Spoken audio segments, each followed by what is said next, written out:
Halo sahabat bahasa, kini kita akan belajar tentang sosiolinguistik, analisis bahasa dalam retorika politik bersama adik-adik kelas 5 MI yang ada di Narmada. Yang pertama, kita akan membahas tentang retorika politik. Apa sih retorika politik?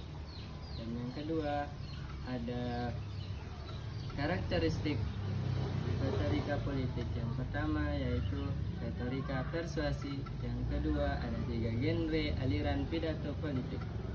Yang ketiga ada pidato epidetik. Selanjutnya yaitu ada model-model retorika. Yang selanjutnya yaitu model-model komunikasi.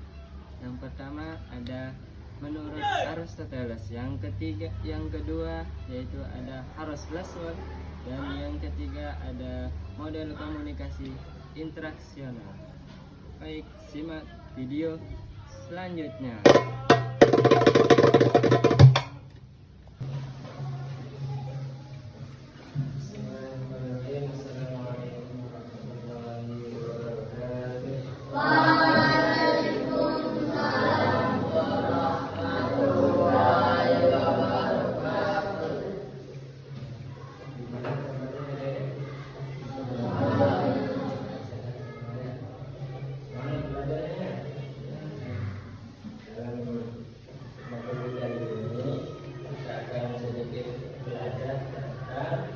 Sosiolinguistik. Ada yang tahu sosiolinguistik itu apa?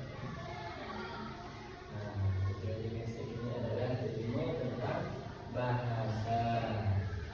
Jadi tema kita pada hari ini adalah sosiolinguistik, analisis bahasa dalam retorika politik. Ada yang tahu apa itu bahasa?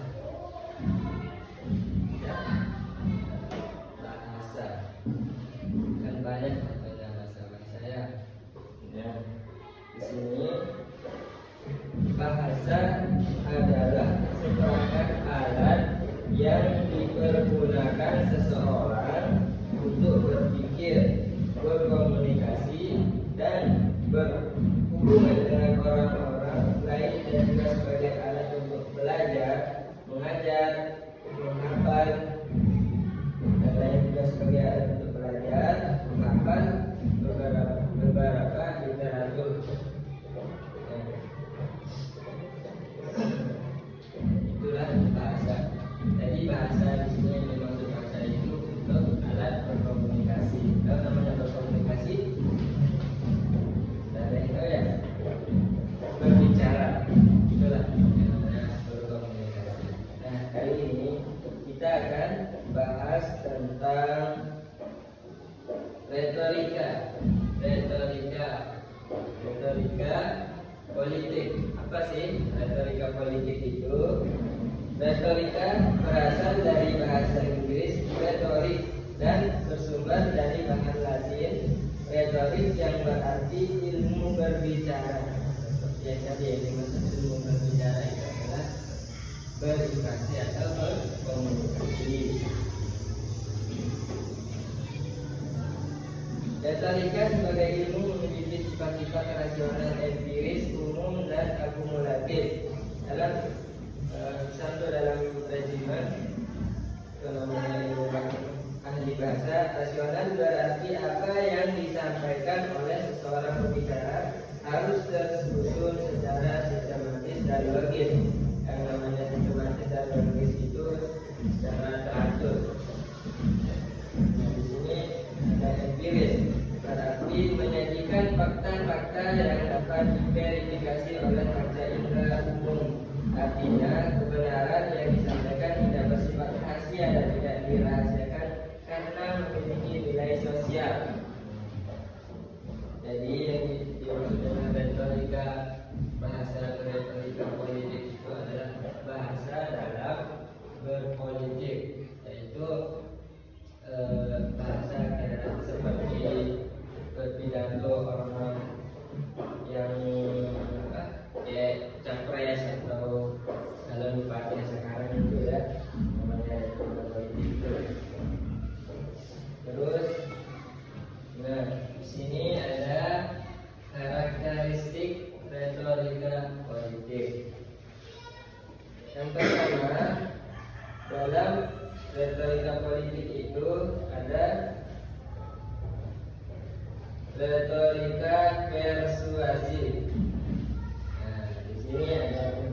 ketiga. Yang dimaksud dengan retorika persuasi itu terdiri dari tiga, yaitu pertama, sarana persuasi yang bersifat teknis dalam arti didasarkan pada metode retoris dan tampak melalui pidato. Itu yang dimaksud dengan retorika persuasi di sini, seperti berpidato dalam politik seperti capres,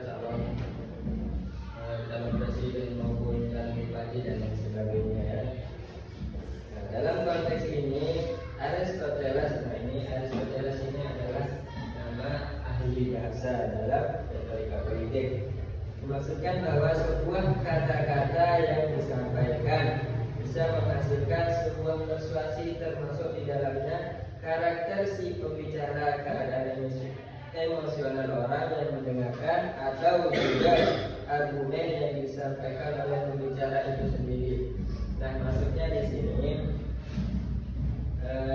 dalam retorika persuasi itu seorang capres atau cawapres dan lain sebagainya itu menceritakan dirinya sendiri, bagaimana visi dan misinya dan lain sebagainya. Nah, selanjutnya yang kedua, dalam karakteristik retorika politik yang kedua yaitu tiga genre aliran pidato politik.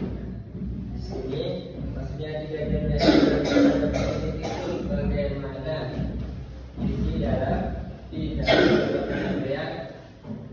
pidato tersebut, retorika politik tersebut. Nah, di sini juga ada tiga genre aliran pidato publik.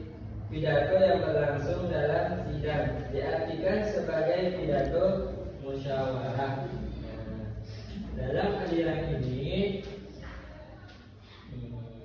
seorang pembicara melakukan sebuah tindakan, yakni menasihati pendengar untuk melakukan sebuah tindakan atau tidak melakukan sesuatu tindakan. Oleh karena itu, pendengar harus menilai hal-hal yang akan terjadi di masa depan dan harus memutuskan apakah kejadian di masa itu akan baik atau buruk, baik negara atau kota. Selanjutnya di sini yang ketiga, dalam pidato epidetik. Nah, ini bahasanya sangat mudah sekali ya. Yang dimaksud pidato epidetik itu tampak misalnya dalam pidato pemakaman. Nah, tahu seperti apa namanya, takziah itu. Ini namanya pidato epidetik. Perayaan terus seperti perayaan pas hari ulang tahun atau sejenisnya. Pidato ini biasanya memuji seseorang dan menggambarkan urusan atau perbuatan subjeknya sebagai sesuatu yang terhormat, atau bisa saja sebaliknya. Pidato jenis ini juga banyak dilakukan oleh para pemberi sambutan ketika ada dalam situasi yang situasional, misalnya peristiwa duka ataupun suka. Jadi contohnya di sini itu seperti yang pertama tadi, seperti takziah, pas orang meninggal, terus pas hari ulang tahun dan lain sebagainya. Sampai di sini ada yang mau ditanyakan? Paham tak semuanya? Kalau tidak paham, tanyakan aja. Ya, yang pertama tadi di sini, dalam karakteristik retorika politik itu sebenarnya di sini kita bahasakan seperti pidato. Ya, pidato yang pertama itu, yang pertama retorika persuasi. Di dalam pidato persuasi ini seperti calon yang mau mencalonkan dirinya pada pilpres ataupun lain sebagainya. Sekarang kan tidak lagi memilih calon bupati. Nah, gini dah.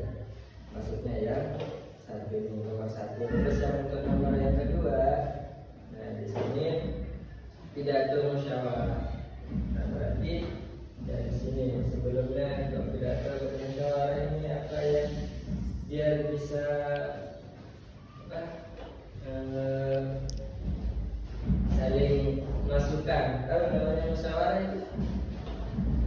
Kumpul kan, kumpul semua kasih pendapat dan pendapat ini. Terus yang kedua, yang ketiga, pidato epidetik ini biasa ya, bukannya orang meninggal dan sebagainya. Ada yang mau ditanyakan? Nggak ada? Berarti tidak tahu apa coba bahasa itu tadi. Satu. Bahasa apa tadi yang bisa diambil? Yang pertama ada, coba sebut apa ini? Baca. Berikan dan siapa yang sudah terikat atas ini. Contohnya seperti pidatonya yang bersifat dalam bidang bermetode retorik, yaitu berpolitik. Terus yang kedua, coba baca yang kedua. Tiga genre aliran pidato publik. Yang ketiga pidato epidetik atau pidato pemakaman perayaan hari ulang tahun dan sebagainya. Selanjutnya di sini ada model-model komunikasi berpolitik. Yang pertama di sini menurut beberapa para ahli. Model yang pertama itu ada Aristoteles. Ya. Ini ada Aristoteles. Terus yang kedua ada model komunikasi politik Harold Laswell. Ketiga, komunikasi politik interaksional. Modelnya ini. Yang pertama ada menurut ahli bahasa yaitu Aristoteles. Pasti tidak ada yang tahu ya. Oke, saya jelaskan. Nah, di sini menurut Aristoteles, model komunikasi politik Aristoteles adalah model yang sangat klasik dan seperti menjadi rujukan utama dalam ilmu komunikasi. Model ini secara gamblang fokus pada penyampaian pidato yang bisa mempengaruhi orang lain atau kemudian. Adapun ini bisa disebut model retorika, seperti bahasa yang tadi. Pidato dalam ini biar bisa nyambung. Model komunikasi politik ini memiliki tiga elemen penting sebagai dasar dalam komunikasi pembicara dan audiens, yaitu pembicara, pesan yang ingin disampaikan, dan audiens atau para pendengar. Terus untuk yang kedua, model komunikasi politik Harold Laswell. Dan ini ada yang di sisi yang sedikit mirip, ada juga model komunikasi politik Harold Laswell. Tadi yang pertama Aristoteles, sekarang yang kedua